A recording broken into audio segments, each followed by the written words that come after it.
Hello বন্ধুরা, fabric inspection মেথডের উপর নতুন একটি ভিডিও নিয়ে আমি বাবু হাজির হয়েছি। তো মূল টপিকে যাওয়ার আগে আপনি যদি আমার চ্যানেলে নতুন হয়ে থাকেন তো অবশ্যই চ্যানেলটি সাবস্ক্রাইব করবেন এবং ইতিমধ্যে যদি আপনি সাবস্ক্রাইব করে থাকেন আপনাকে অসংখ্য ধন্যবাদ। তো আজকের এই ভিডিওটি ইন্টারভিউ ভার্সনে তৈরি করা হয়েছে, যা আপনি পুরো ভিডিওটি দেখলে বুঝতে পারবেন। তো আপনি যদি গার্মেন্টসে নতুন হয়ে থাকেন বা গার্মেন্টস কেরিয়ার নিয়ে ভাবতেছেন তাহলে আজকে ভিডিওটি আপনাদের জন্য। বা ইতিমধ্যে যারা গার্মেন্টসে কর্মরত আছেন, quality inspector, quality controller, quality incharge, আজকের ভিডিও তাদের অনেক হেল্প হবে। তাই ভিডিওটি একটু স্কিপ না করে পুরো ভিডিও দেখার অনুরোধ রইল।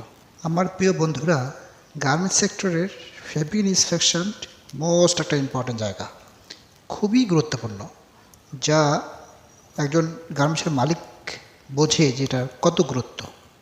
গার্মেন্টস সেক্টরে ফেব্রিক্স হচ্ছে স্বর্ণ। তো আজকে আমরা স্বর্ণ নিয়ে কথা বলবো, যদিও এক ভিডিওতে এই ফেব্রিক্স নিয়ে কথা বলা শেষ করা যাবে না। তো আমি পরবর্তীতে আরও কয়েকটি পার্টে তা আলোচনা করব। তো আজকে বেসিক কিছু বিষয় নিয়ে জানবো। তো ভিডিওটি না টেনে সম্পূর্ণ দেখুন এবং সাথে থাকুন। আপনার যদি ফেব্রিক সম্পর্কে ধারণা না থাকে তাহলে আপনি বড় পোস্টে চাকরি করতে পারবেন না। ফেব্রিক্সকে আপনাকে জানতেই হবে। ভালো জায়গায় যেতে হলে, জিএম হতে গেলে, অ্যাজ এ কোয়ালিটি জিএম হতে গেলে, সিও হতে হলে অবশ্যই ফেব্রিক আপনাকে জানতে হবে। ফেব্রিক্সের কোনো বিকল্প নেই। এবং একজন ভালো কোয়ালিটি ম্যানেজার হতে হলেও ফেব্রিক্সকে আপনাকে জানতেই হবে। তো বন্ধুরা, যাই হোক, কথা না বাড়িয়ে আমরা চলে যাই আজকের টপিকে। ফ্যাব্রিক ইন্সপেকশন করার আগে যে বিষয়গুলো লক্ষ্য বা খেয়াল রাখতে হবে সেগুলো হচ্ছে কোনো একটি বারের, কোনো একটি স্টাইলের, কোনো একটি কনসান্ট্রেট মার্চেন্ডাইজার থেকে ল্যাবেবল সোয়াস বা হ্যাঙ্গার সোয়াস কালেক্ট করতে এবং ইনহাউস হওয়া ফেব্রিকের সাথে আপনার অ্যাপ্রুভ সোয়াস দ্বারা মেলাতে হবে যে আপনার ফেব্রিক্সটা ঠিক আছে কিনা, কনেকশন ঠিক আছে কিনা, এক কথায় আপনার ফেব্রিকের নেচার ঠিক আছে কিনা। এবং সেই সাথে আপনাকে দেখতে হবে যে সাপ্লাইয়ার থেকে আপনার সিঙ্কের রিপোর্ট, শেড প্যান্ট, ইন্সপেকশন রিপোর্ট আসছে কিনা সেগুলো কালেক্ট করে নিতে হবে। এবং আপনার ফ্যাক্টরির ওয়্যারহাউস বা স্টোর থেকে ইনভেন্টরি রিপোর্ট বা প্যাকিং লিস্ট কালেক্ট করে নিতে হবে। আর যদি সব ঠিকঠাক থাকে তাহলে আমরা 10% ফেব্রিক ইন্সপেকশনের জন্য কল করব ওই কোয়ান্টিটির উপরে।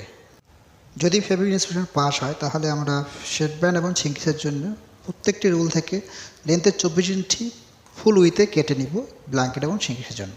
তো প্রিয় বন্ধুরা, একটি ভিডিওর মাধ্যমে সব কিছু বোঝা সম্ভব নয়। তো এখানে ফেব্রিক ইন্সপেকশন আছে, বুইং টেস্ট আছে, স্কিউ টেস্ট আছে, ব্ল্যাঙ্কেজ আছে, সিঙ্কেজ আছে, অনেক কিছু আছে। তো আমরা পর্যায়ক্রমে প্র্যাকটিক্যাল সহ আমরা আস্তে আস্তে দেখব। এই যদি আপনারা আমার চ্যানেলটির সাথে থাকেন বা আমার সাথে থাকেন অবশ্যই আপনারা জানতে পারবেন অনেক কিছু। আশা করি আপনাদের হেল্প হবে গার্মেন্টস কেরিয়ারে এবং আপনি ভালো কিছু করতে পারবেন। আমি আমার অভিজ্ঞতার আলোকে বলছি, অনেক হেল্প হবে আপনার যদি আপনি আমার ভিডিওগুলি দেখেন ও মনোযোগ সহকারে শোনেন। তো বন্ধুরা, চলুন আমরা চলে যাই ভাইবা বোর্ডে, সেখান থেকে শুনবো, দেখব এবং শিখব। তো বন্ধুরা, ভিডিওটিতে অবশ্যই লাইক এবং কমেন্ট করে জানাবেন। আর কোনো প্রশ্ন যদি থাকে অবশ্যই কমেন্ট বক্সে জানাবেন, আমি অ্যান্সার করার চেষ্টা করব। 1. What is the fabric inspection? Inspection অর্থ পরীক্ষা বা তদারকি। ফেব্রিক্সের মান জানার জন্য আমরা ফেব্রিক্স ইন্সপেকশন বা কাপড় পরীক্ষা করে থাকি বা করা হয়। 2. What is the 4-point system? 4-point system হলো ফেব্রিক ইন্সপেকশন সিস্টেম, এর ইন্টারন্যাশনাল স্ট্যান্ডার্ড। ফেব্রিক ডিফেক্টের আয়তন বা সাইজ 4-point সিস্টেমে কাউন্ট করা হয়। 3. What is the defect? আর ডিফেক্ট অর্থ ত্রুটি বা খুঁত। ফেব্রিক্সের ইন্সপেকশন টাইম ফেব্রিক্সের ভিতরে যে ডিফেক্ট বা ত্রুটি পাওয়া যায় তাকে ফেব্রিক্স ডিফেক্ট বা ফেব্রিক্স ফল্ট বলে। 4. How to calculate a defect with 4-point system? Fabrics defect যেভাবে 4-point সিস্টেমে কাউন্ট করা হয়।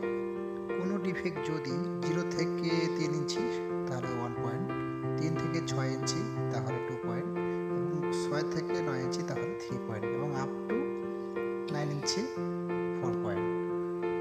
5. What is the method of 10% inspection system?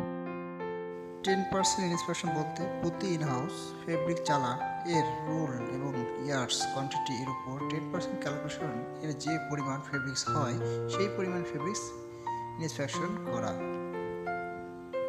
6. What is by SOP of Fabric Inspection System?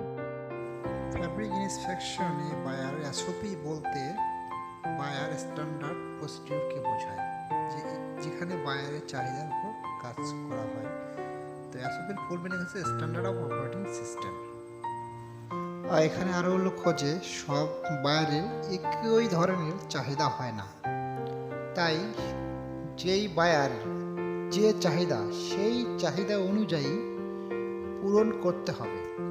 যেমন international এসওপিতে অনুযায়ী fabrics fail 28 পয়েন্টে, অর্থাৎ 24 পয়েন্টে, দুঃখিত 28 পয়েন্টে।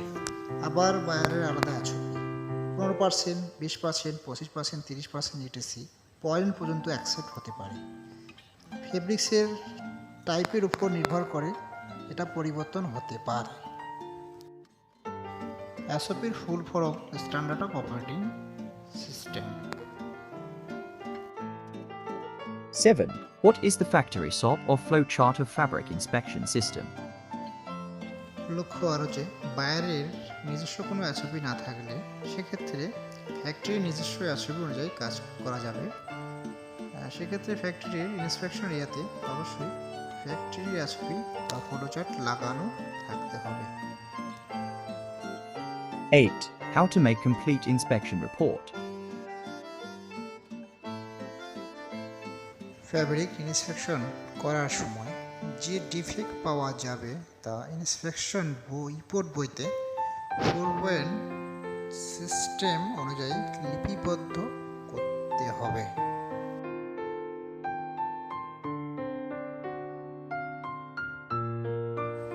এবং নির্দিষ্ট ক্যালকুলেশনের মাধ্যমে ডিফেক্ট পার্সেন্টেজ রেজাল্ট বের করতে হবে।